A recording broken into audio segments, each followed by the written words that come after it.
La sueur épargne le sang. La sueur là nous permet d'éviter le sang. La sueur nous permet d'éviter le sang. Quand tu es dans la douleur et puis tu sais que tu n'es pas seul, tu peux arriver à franchir ce cap-là.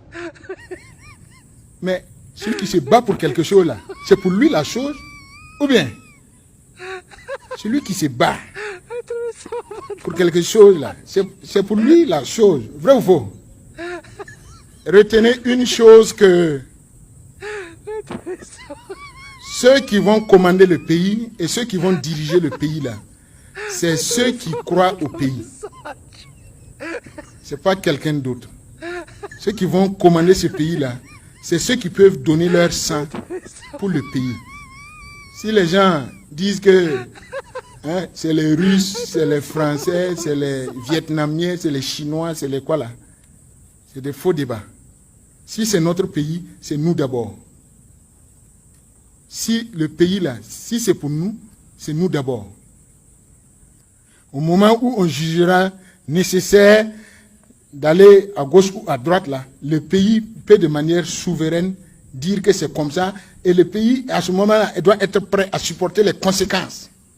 Un chef sans homme n'est rien. Des hommes sans chef ne peuvent rien faire aussi. Le problème que nous traversons là, ce n'est pas des étrangers qui créent le problème au Burkina. C'est plus des Burkinabés entre eux-mêmes qui créent les problèmes. Il faut qu'on puisse régler les problèmes là étant assis. Un chef sans homme n'est rien. Des hommes sans chef ne peuvent rien faire aussi.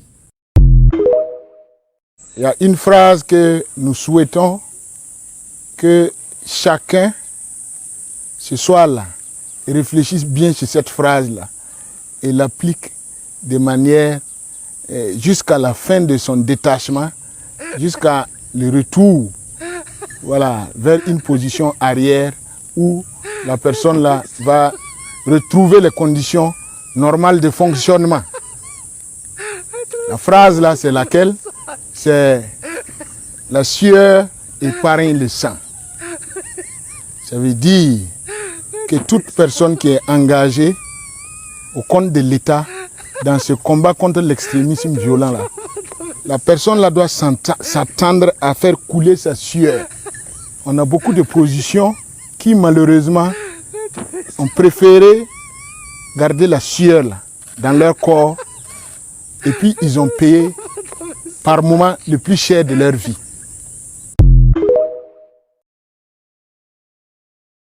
Je connais les préoccupations de Guibo pour avoir servi ici. Ce n'était pas des escorts pour amener au camp.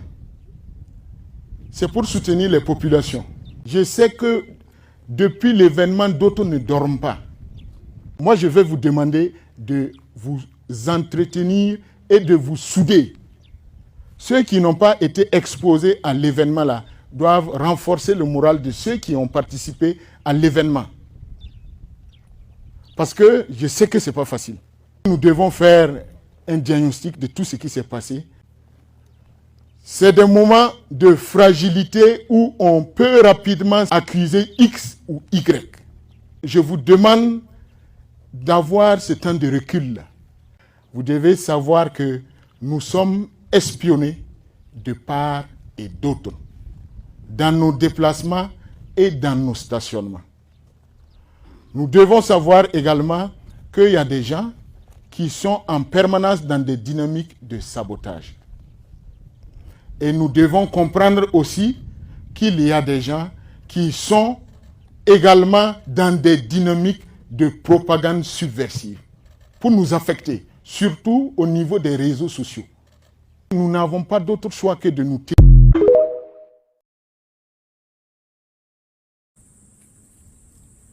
Il y a beaucoup de pays qui ont proposé on va venir prendre la zone de Mangodara là, et puis vous aider à sécuriser. Mais celui qui se bat pour quelque chose là, c'est pour lui la chose, ou bien celui qui se bat pour quelque chose là, c'est pour lui la chose, vrai ou faux? retenez une chose que ceux qui vont commander le pays et ceux qui vont diriger le pays là, c'est ceux qui croient au pays. Ce n'est pas quelqu'un d'autre. Ceux qui vont commander ce pays-là, c'est ceux qui peuvent donner leur sang pour le pays. Si les gens disent que c'est les Russes, c'est les Français, c'est les Vietnamiens, c'est les Chinois, c'est les quoi là, c'est des faux débats. Si c'est notre pays, c'est nous d'abord. Si le pays là, si c'est pour nous, c'est nous d'abord. Au moment où on jugera nécessaire d'aller à gauche ou à droite là, le pays peut de manière souveraine. La reconnaissance de la nation au personnel, à l'ensemble du personnel du détachement de Barani pour ce que vous avez fait hier. Donc ce que vous avez fait, ça va en droite ligne avec ce que nous sommes en train de mettre en place et ce que nous sommes en train d'encourager et ce que nous sommes en train de montrer que les forces de défense et de sécurité, plus les auxiliaires de sécurité, ont la capacité de faire face aux groupes armés qui sévissent contre nos forces et contre les populations. Ce que vous avez fait hier mérite ce témoignage et mérite également qu'on reconnaisse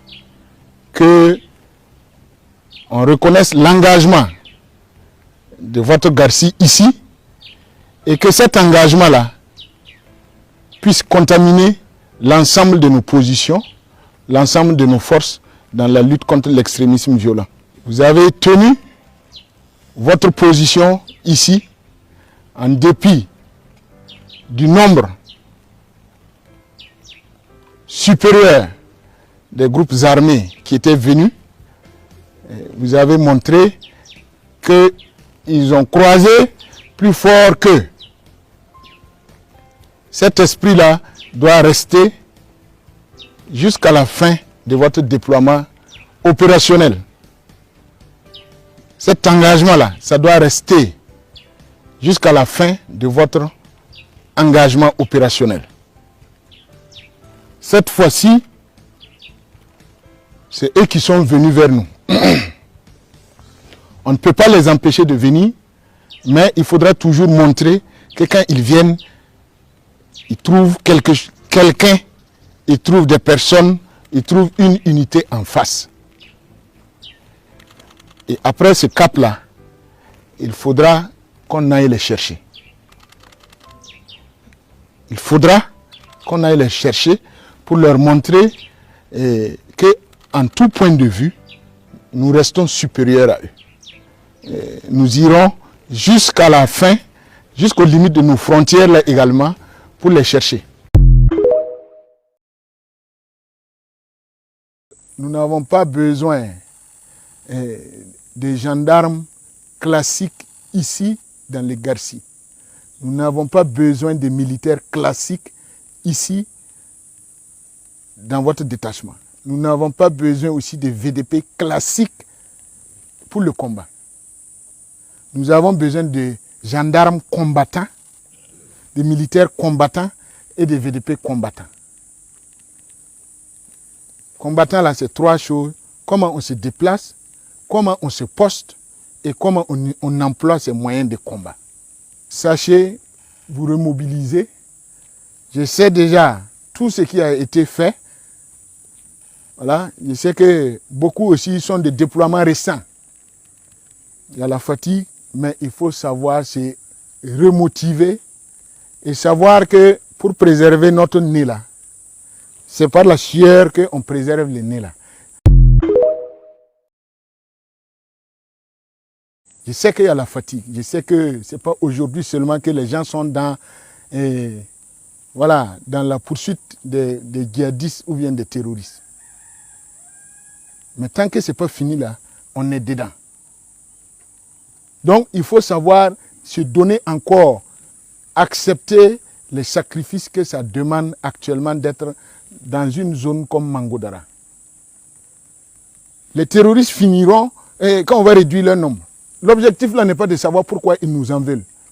C'est de comprendre qu'ils nous en veulent. Celui-là qui est contre nous, c'est normal aussi que nous aussi on fasse tout.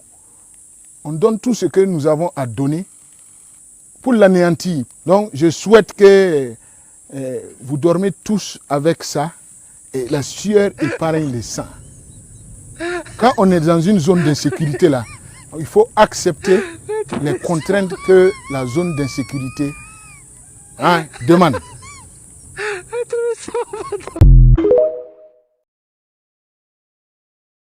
On regarde la situation actuelle. Il y a une phrase que nous souhaitons que chacun ce soit là et réfléchisse bien sur cette phrase-là et l'applique de manière jusqu'à la fin de son détachement, jusqu'à le retour vers une position arrière où la personne là va retrouver les conditions normales de fonctionnement. La phrase là, c'est laquelle? C'est la sueur épargne le sang. Ça veut dire que toute personne qui est engagée au compte de l'État dans ce combat contre l'extrémisme violent là, la personne là doit s'attendre à faire couler sa sueur. On a beaucoup de positions qui malheureusement ont préféré garder la sueur là, dans leur corps et puis ils ont payé par moment le plus cher de leur vie. Nous sommes venus dire aux forces de défense et de sécurité que le pays tout entier sera derrière les forces, l'ensemble des forces qui combattent jour et nuit contre la violence extrémiste. Au-delà de la victoire d'aujourd'hui, il faudra toujours garder en chacun de vous de l'engagement, de la détermination et surtout entreprenant et plein d'initiatives. Ceux qui sont venus nous attaquer ont actuellement deux options. L'option du dialogue ou l'option de la poursuite de leurs actions armées et violentes. Nous tendrons la main à ceux-là qui veulent abandonner le combat, mais nous sévirons contre ceux-là qui veulent perdurer dans la violence contre les forces de défense et de sécurité, contre les populations civiles et contre les auxiliaires de la défense. Ce qui s'est passé ici hier à Bourzanga montre que l'ennemi n'est supérieur nullement à nous.